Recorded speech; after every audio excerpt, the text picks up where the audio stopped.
Ayun mga lods, gusto ko lang ipakita sa inyo. Ito yung ginagawa namin tuwing umaga, nagkakape. Tapos kung naboboard ka, yan, magbabasketball ka.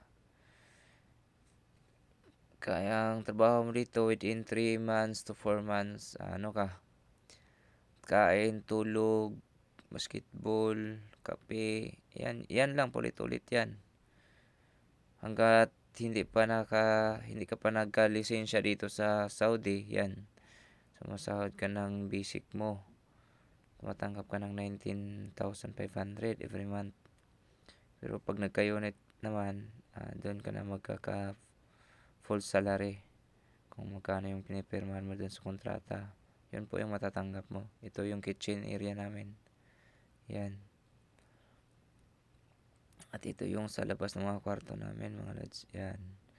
Kaso dito, naglilinis si pare. Hindi tayo pwedeng tumuloy doon sa unahan. Kasi nakakahiya. Yan yung dining. Yan. Hindi tayo pwedeng tumuloy dyan, no? Oh. Sumisinya siya na sa gilid ako. Doon mo na wait daw. Sige, hanggang dyan na lang. At ingat kayo mga lods.